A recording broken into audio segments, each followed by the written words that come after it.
کہ دیکھیں پہلی بات تو یہ کہ ملک الموت علیہ السلام فرشتے ہیں جن کو حضرت عزرائیل علیہ السلام کہا جاتا ہے، اور بالاتفاق علماء اسلام تمام فرشتے نوری مخلوق ہیں، اللہ نے ان کو نور سے پیدا کیا ہے۔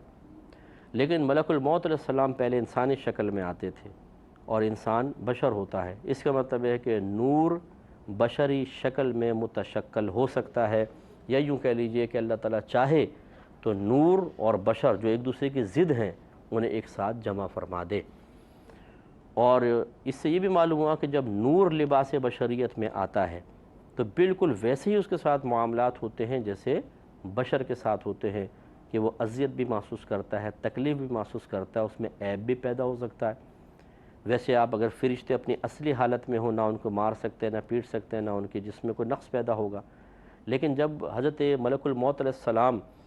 انسانی شکل میں تشریف لائے، بشری شکل میں، تو اب موسیٰ علیہ السلام نے جب تھپڑ مارا ہے تو آنکھ بھی باہر نکلی، آپ کو تکلیف بھی ہوئی ہے، اللہ کی بارگاہ میں پہنچے، اور یہ آنکھ کا نکلنا ایک طرح سے عیب بھی پیدا ہوا۔ اس کا مطلب یہ ہوا کہ اس میں کوئی تعجب خیز بات نہیں ہے کہ اللہ تعالیٰ کسی نوری مخلوق کو لباس بشریت پہنا دے۔ یہی ہم مسلمانوں کا عقیدہ ہے۔ میرے آقا صلی اللہ علیہ وسلم نے ارشاد فرمایا، جب آپ سے پوچھا گیا کہ اللہ تبارک و تعالیٰ نے سب سے پہلے کس چیز کو پیدا کیا، تو آپ نے ارشاد فرمایا کہ اول ما خلق اللہ نوری، یعنی سب سے پہلے جس کو اللہ نے پیدا کیا وہ میرا نور ہے۔ اب یہ حدیث میں وہ نور کیسا تھا، اس کی حقیقت کیا تھی، ماہیت کیا تھی، ہم اس پہ کلام نہیں کر سکتے، کیونکہ حدیث اور قرآن خاموش ہے۔ اور ایک مسلمان جو واقعی دیانت دار ہے، امانت دار ہے، صاحب علم، اس کا اصول یہی ہوتا ہے کہ اگر قرآن حدیث میں ہے تو وہ کہے گا، ورنہ چاہے کتنی ہی عقیدت ہو، کتنا ہی پیار، کتنی محبت، اپنے پاس سے کوئی عقیدہ نہیں بنایا جائے گا۔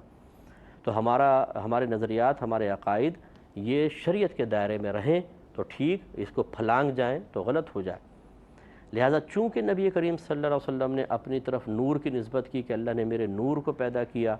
تو اس لیے پھر ہم بھی یہ کہہ دیں گے کہ جی نبی کریم صلی اللہ علیہ وسلم اپنی اصل کے اعتبار سے نور ہیں، کہ آپ کے نور کو پیدا کیا۔ لیکن چونکہ قرآن و حدیث اس نور کی ماہیت، حقیقت بیان کرنے سے خاموش ہیں، حقیقت ماہیت پوری تفصیل کے ساتھ، تو ہم بھی خاموش رہیں گے۔ ہاں اتنا ضرور ہے بس نور سے پیدا کیا۔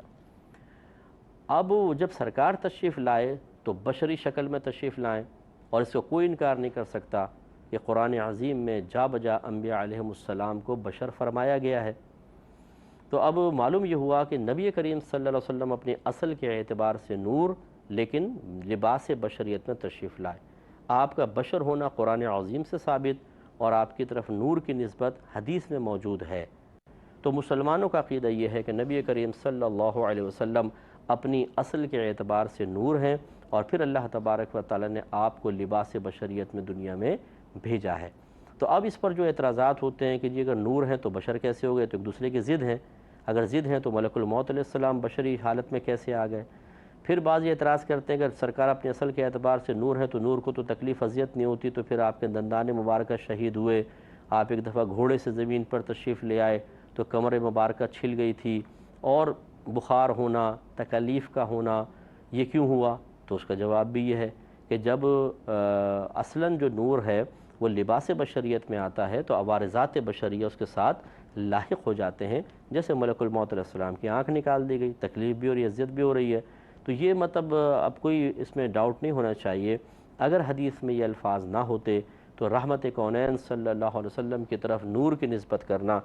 ہم بالکل غلط قرار دیتے، لیکن جب آپ کی طرف نسبت ہوئی ہے، قرآن حدیث میں موجود ہے، تو پھر ہم یہی کہیں گے، اور اس میں کوئی حرج نہیں ہے۔